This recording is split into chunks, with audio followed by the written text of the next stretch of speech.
So, in the oasis of intelligentsia, that is TED, I stand here before you this evening as an expert in dragging heavy stuff around cold places.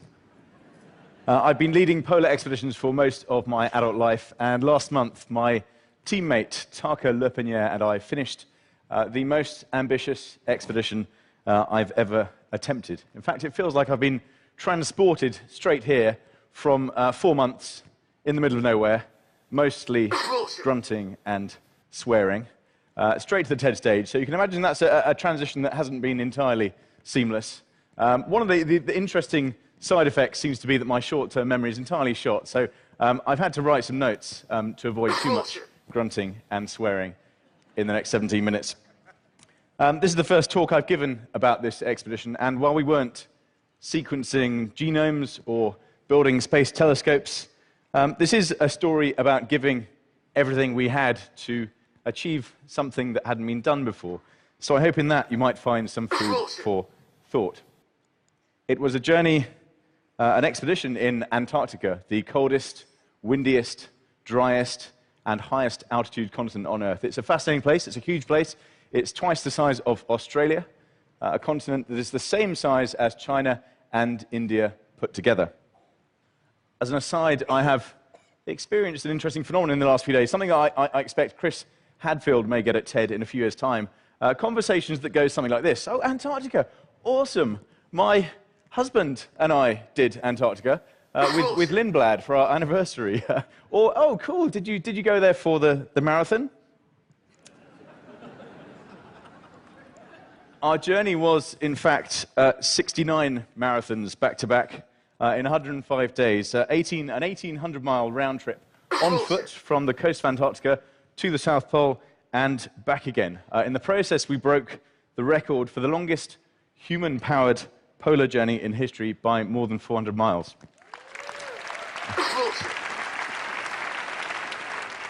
For those of you from the Bay Area, it was the same as walking from here to San Francisco, then turning around and walking back again. So as camping trips go, it was a long one. And one I've seen summarized most succinctly here on the hallowed pages of Business Insider Malaysia. Chris Hadfield talks so eloquently about fear and about the odds of success, and indeed the odds of survival. Of the 9 people in history that had attempted this journey before us, none had made it to the pole and back, and 5 had died in the process. This is Captain Robert Falcon Scott. He led the last team to attempt this expedition. Scott and his rival, Sir Ernest Shackleton, over the space of a decade, both led expeditions battling to become the first to reach the South Pole, to chart and map the interior of Antarctica, a place we knew less about at the time than the surface of the moon, because we could see the moon through telescopes. Antarctica was, for the most part, a century ago, uncharted. Some of you may know the story. Scott's last expedition, the Terra Nova expedition in 1910, started as a giant siege-style approach. He had a big team using ponies, using dogs, using petrol-driven tractors, dropping multiple depots, pre-positioned depots of food and fuel, through which Scott's final team of 5 would travel to the pole, where they would turn around and ski back to the coast again on foot. Scott and his final team of 5 arrived at the South Pole in January 1912 to find they had been beaten to it by a Norwegian team led by Roald Amundsen, who rode on dog sled. Scott's team ended up on foot. And for more than a century, this journey has remained unfinished. Scott's team of 5 died on the return journey. And for the last decade, I've been asking myself why that is. How come this has remained the high watermark? Scott's team covered 1,600 miles on foot. No one's come close to that ever since. So this is the high watermark of human endurance, human endeavor, human athletic achievement in arguably the harshest climate on Earth. It was as if the marathon record has remained unbroken since 1912. And of course, some strange and predictable combination of curiosity, stubbornness, and probably hubris led me to thinking I might be the man to try and finish the job. Unlike Scott's expedition, there were just 2 of us, And we set off from the coast of Antarctica in October last year, dragging everything ourselves, a process Scott called man-hauling. And when I say it was like walking from here to San Francisco and back, I actually mean it was like dragging something that weighs a shade more than the heaviest ever NFL player. Our sledges weighed 200 kilos or 440 pounds each at the start, the same weights that the weakest of Scott's ponies pulled. Early on, we averaged 0.5 miles per hour. Perhaps the reason no one had attempted this journey until now, in more than a century, was that no one had been quite stupid enough to try. And while I can't claim we were exploring in the genuine Edwardian sense of the word, we weren't naming any mountains or mapping any uncharted valleys, I think we were stepping into uncharted territory in a human sense. Certainly, if in the future we learn there is an area of the human brain that lights up when one curses oneself, I won't be at all surprised. You've heard that the average American spends 90% of their time indoors. We didn't go indoors for nearly 4 months. We didn't see a sunset either. It was 24-hour daylight. Living conditions were quite Spartan. I changed my underwear 3 times in 105 days. And Tarka and I shared 30 square feet under canvas. Though we did have some technology that Scott could never have imagined. And we blogged live every evening from the tent via a laptop and a custom-made satellite transmitter, all of which were solar-powered. We had a flexible photovoltaic panel over the tent. And the writing was important to me. As a kid, I was inspired by the literature of adventure and exploration. And I think we've all seen here this week the importance and the power of storytelling. So we had some 21st century gear, but the reality is that the challenges that Scott faced were the same that we faced. Those of the weather and of what Scott called glide, the amount of friction between the sledges and the snow. The lowest wind chill we experienced was in the -70s, and we had 0 visibility, what's called whiteout, for much of our journey. We traveled up and down one of the largest and most dangerous glaciers in the world, the Beardmore Glacier. It's 110 miles long. Most of its surface is what's called blue ice. You can see it's a beautiful, shimmering, steel-hard blue surface, covered with thousands and thousands of crevasses, these deep cracks in the glacial ice, up to 200 feet deep.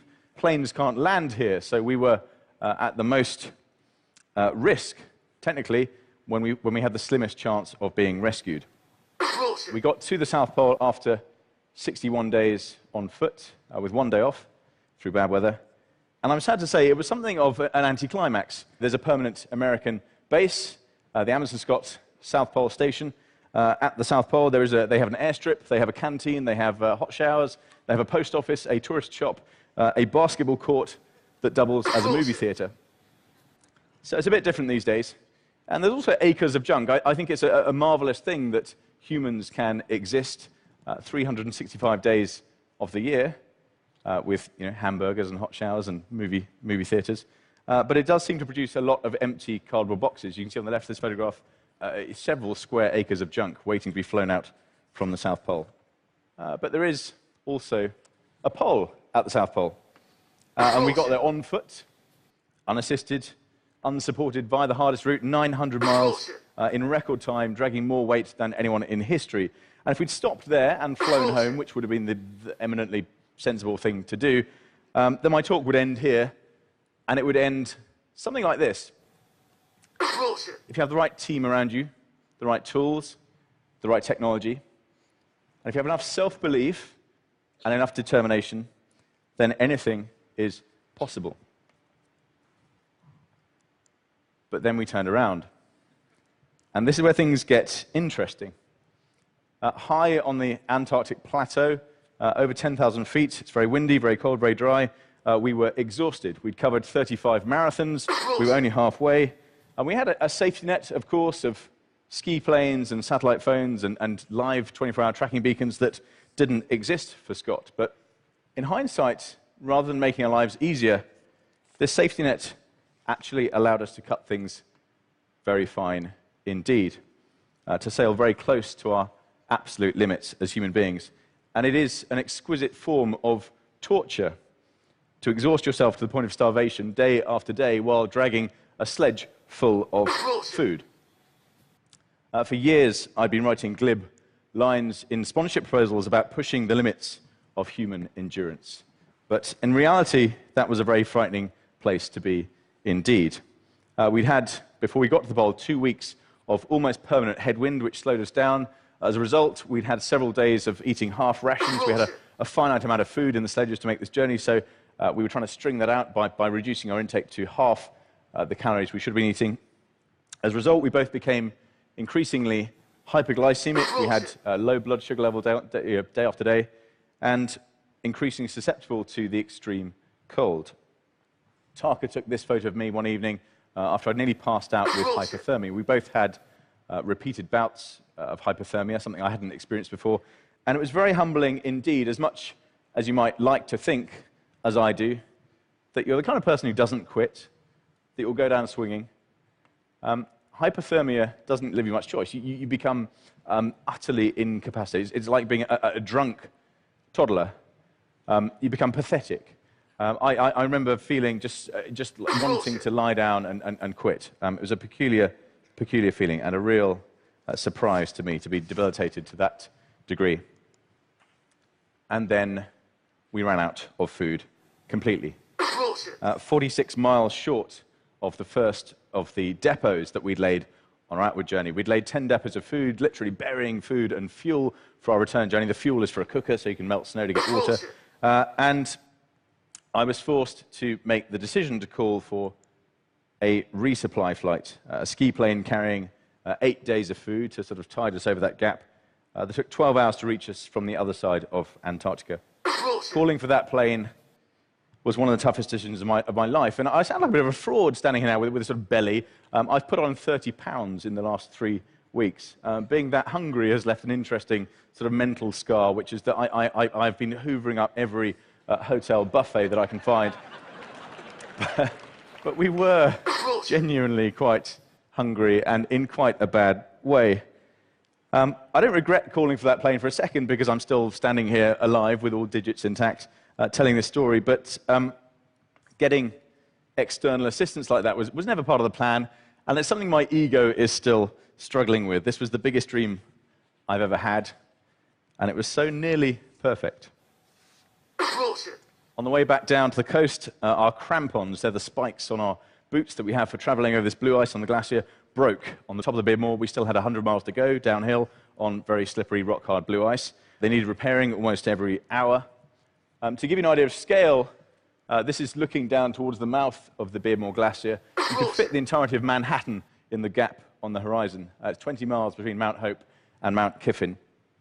I've never felt as small as I did in Antarctica. When we got down to the mouth of the glacier, we found fresh snow had obscured the dozens of deep crevasses. One of Shackleton's men described crossing this sort of terrain as like walking over the glass roof of a railway station. We fell through more times than I can remember, usually just putting a ski or a boot through the snow. Occasionally we went in all the way up to our armpits, but thankfully never deeper than that. And less than 5 weeks ago, after 105 days, we crossed this oddly inauspicious finish line at the coast of Ross Island on the New Zealand side of Antarctica. You can see the ice in the foreground and the sort of rubbly rock behind that. Behind us lay an unbroken ski trail of nearly 1,800 miles. We made the longest ever polar journey on foot, something I've been dreaming of doing for a decade. And looking back, I still stand by all the things I've been saying for years about the importance of goals and determination and self-belief. But I'll also admit that I haven't given much thought to what happens when you reach the all-consuming goal that you've dedicated most of your adult life to. And the reality is that I'm still figuring that bit out. As I said, there are very few superficial signs that I've been away. I've put on 30 pounds. I've got some very faint, they're probably covered in makeup now, frostbite scars over one of my nose, one on each cheek from where the goggles are. But inside, I am a very different person indeed.